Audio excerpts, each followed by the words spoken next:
Welcome back to my channel. उम्मीद है कि आप लोग सब बिल्कुल ठीक होंगे। तो विंटर चल रहा है और विंटर में आप लोगों को मैं बहुत सारी चीज़ों के बारे में बताती रहती हूँ, विंटर केयर के हवाले से, विंटर प्रॉब्लम के हवाले से। लेकिन आज जिस टॉपिक के ऊपर मैं बात करने लगी हूँ उस टॉपिक के ऊपर मैंने पहले बात नहीं की है और ये एक बहुत ज़रूरी टॉपिक है। लोगों को इस चीज़ के बारे में आइडिया नहीं होता है कि अगर हम विंटर सीजन के अंदर अपनी कैट के साथ ट्रैवल करते हैं तो उसके क्या नुकसानात और क्या फ़ायदे हो सकते हैं। ज़्यादातर नुकसानात आप लोगों को बताऊँगी ताकि आप लोग को पता लगे कि आपकी कैट्स आपकी किस तरह की रिस्पॉन्सिबिलिटी है जिसको आपको उठाना बहुत ज़्यादा ज़रूरी होता है। जब हम ट्रैवल वगैरह करते हैं तो हमारी कैट के लिए कितना ज़्यादा रिस्की बन जाता है और उसमें हमारी कैट की डेथ भी हो सकती है, क्योंकि ये सारी चीज़ों के बारे में हमें आइडिया नहीं होता। हमारा सब कुछ फर्स्ट टाइम होता है, हमें इतना चीज़ों के बारे में पता नहीं होता, लेकिन हम अपनी कैट को अपने साथ ट्रैवल भी कर सकते हैं। बहुत सारे लोगों के घर में जो है ना कुछ कम अफराद होते हैं, उन्होंने अपने घर में कैट रखी हुई होती है, उनके पास ऐसी कोई और दूसरी जगह नहीं होती जहाँ पर वो अपनी कैट को रख सकें, तो वो अपने साथ अपनी कैट को ले जाते हैं। कुछ लोग शौकिया भी अपने साथ अपनी कैट को जो है वो ट्रैवलिंग के ऊपर लेकर चले जाते हैं, लेकिन उनको इस चीज़ के बारे में नहीं पता होता कि इसके नुकसानात क्या हैं या किस तरह की प्रिकॉशंस उनको लेनी चाहिए, किस तरह अपनी कैट की उन्होंने केयर करनी है ट्रैवलिंग के दौरान। तो आज की वीडियो में यही सारा कुछ मैं बहुत डिटेल से बताने लगी हूँ। आपने वीडियो को कोई भी पार्ट स्किप नहीं करना, फुल वीडियो वॉच करनी है। वीडियो को अभी तक लाइक नहीं करा, चैनल को सब्सक्राइब नहीं करा, ऐसे न्यू टॉपिक्स आप लोगों के लिए डेली बेसिस के ऊपर अब मैं लेकर आऊँगी ताकि आप लोगों को पता लगे कि आपकी कैट की किस तरह से आप लोगों ने केयर करनी है।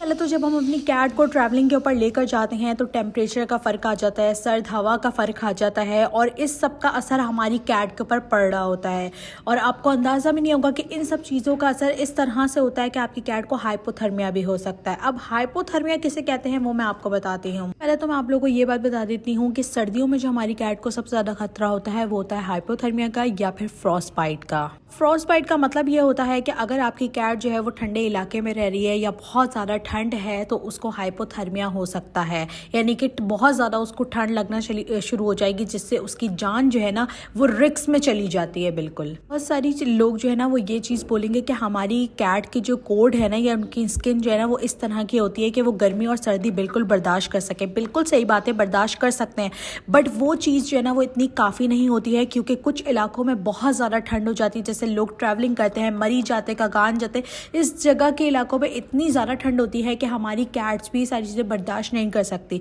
अब हमारा जो घर का टेम्परेचर होता है उसको इस चीज़ की आदत हो जाती है, बट वो जब अचानक किसी ट्रैवल के ऊपर जाती है तो उसको अचानक से स्ट्रेस स्टार्ट हो जाता है और स्ट्रेस की वजह से, ठंड की वजह से और भी बहुत सारी वजूहात है, उसकी वजह से उसको हाइपोथर्मिया होने का खतरा होता है। इस चीज़ की मिसाल मैं आप लोग को इस तरह दूंगी कि जैसे अगर आप लोग जो है वो कराची में रहते हो, वहाँ पर इतनी ज़्यादा ठंड नहीं पड़ती है, बट अगर आप ठंडे मौसम के अंदर जो है इस्लामाबाद चले जाते हो वहाँ पर उससे ज़्यादा ठंड होती है। तो जब हम जैसे नॉर्मल इंसानों के लिए जो है हमें इतनी ज़्यादा ठंड लग रही होती है कि ज़्यादा ठंड की वजह से जिसको आपको आदत ना हो ज़्यादा ठंड की और आप अचानक से ज़्यादा ठंड में चले जाओ तो आपका खून तक जमने लग जाता है। तो सोचिए कि आपकी कैट की क्या कंडीशन हो रही होगी। मैं आपको बताती हूँ कि अगर आप तब भी ट्रांसपोर्ट कर रहे हो तो उसके क्या टिप्स और ट्रिक्स हैं जो आपको लाजमी से करने चाहिए। तो सबसे पहली चीज़ ये है कि अगर आप ट्रांसपोर्ट कर रहे हो तो आपने गाड़ी को ना पहले से ऑन कर लेना है, गाड़ी को पहले से गर्म कर लेना है जब आप अपनी कैट को उसके अंदर बिठाओगे। कभी भी आपने अपनी कैट को ऐसे ही गाड़ी के अंदर नहीं बिठा लेना है, यानी कि आप ऐसे ही आपने उसको गोद में उठाया और आपने उसको गाड़ी के अंदर बिठा दिया। आपने हमेशा किसी केज का इस्तेमाल करना है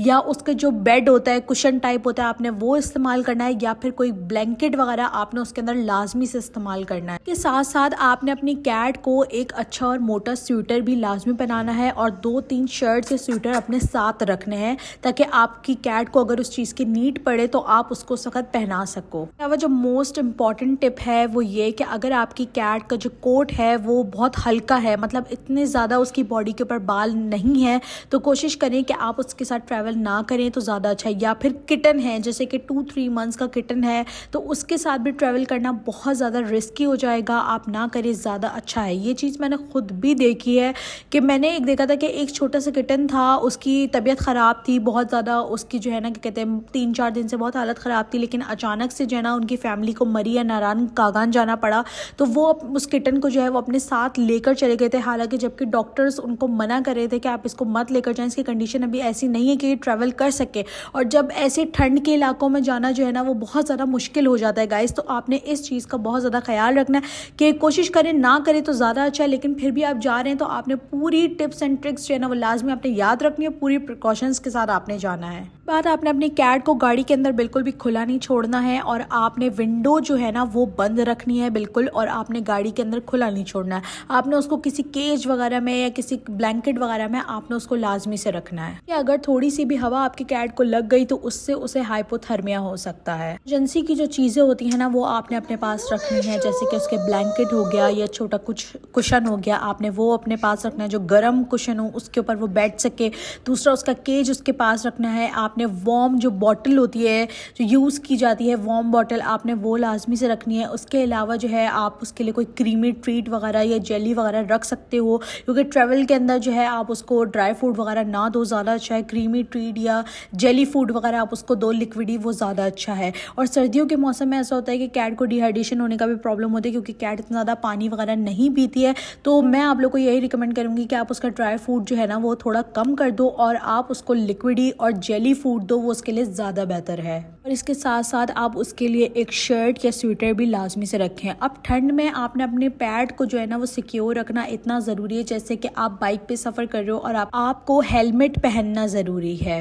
अब जैसे कि आप लोग ट्रैवल कर रहे हो तो आपने ये चीज़ डिसाइड करना है, सबसे पहले रूट डिसाइड करना है कि आप कितने घंटों का सफ़र कर रहे हो। ज़्यादा लंबा सफ़र है तो आप अपने पैड को ना लेकर जाओ, वो आपके लिए ज़्यादा बेहतर होगा। अब आप ज़्यादा ट्रैवल करते हो तो आपके पैड को इस चीज़ की आदत नहीं होती है, तो आपके पैड को स्ट्रेस भी हो सकता है, वो खाना पीना भी छोड़ सकता है और उससे उसकी कंडीशन भी ख़राब हो सकती है। अगर आप लोग ट्रैवल कर रहे हैं और आपका रूट जो है वो थोड़ा लंबा है तो आपने हर 2 घंटे के ऊपर रुकना है, अपने पैड को चेक करना है, उसकी कंडीशन को देखना है और फिर आपने ट्रैवल करना है। आपने अपने पैड को गाड़ी के अंदर बिल्कुल अकेला नहीं छोड़ना है, कोई ना कोई ऐसा उसके पास होना चाहिए जो उसको सिक्योर करने के लिए हो, अगर उसको स्ट्रेस हो या उसकी कंडीशन ख़राब हो रही हो तो। इसके साथ साथ आप लोगों ने थोड़ा सा इस चीज़ का ख्याल रखना है कि आप लोगों ने शॉर्ट ब्रेक लाजमी लेना है अपनी कैट के लिए, उसकी कंडीशन को देखने के लिए।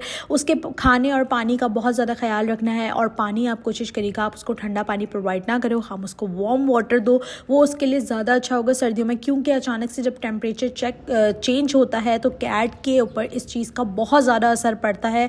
टेम्परेचर चेंज होता है, साथ में जो है वो कंडीशंस चेंज हो जाती हैं। जब हम इंसानों के ऊपर उस चीज़ का असर पड़ रहा होता है तो हमारी कैट्स के ऊपर उससे कहीं ज़्यादा उसका असर पड़ रहा होता है। कॉमन मिस्टेक करते हैं वो भी आप लोगों ने लाजमी से सुन लेनी है कि आप लोगों ने अपनी कैट को जब आप लोग ट्रैवल कर रहे हो तब आपने अपनी कैट को बिल्कुल भी ओवर ईटिंग नहीं करवानी है और ना ही हीटर के करीब अपनी कैट को रखना है।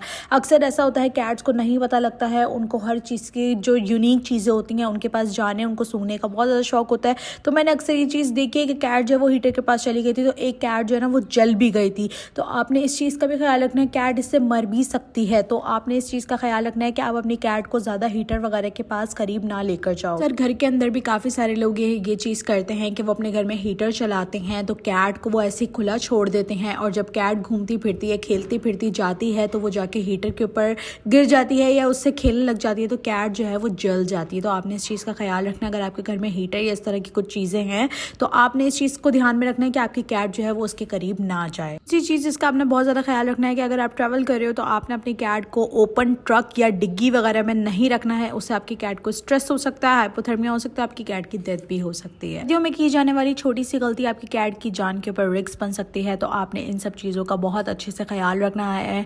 और मतलब एक ये बहुत बड़ी रिस्पॉन्सिबिलिटी है पेट ट्रैवल करना, तो आप लोगों ने पूरे प्रिकॉशंस का ध्यान रखना है, तब जाकर ही आपने ट्रैवल करना है। तो उम्मीद है कि आप लोगों को मेरी आज की वीडियो पसंद आई होगी। पसंद आई हो तो लाइक शेयर सब्सक्राइब करते हैं। मिलते हैं नेक्स्ट वीडियो में। अल्लाह हाफिज़।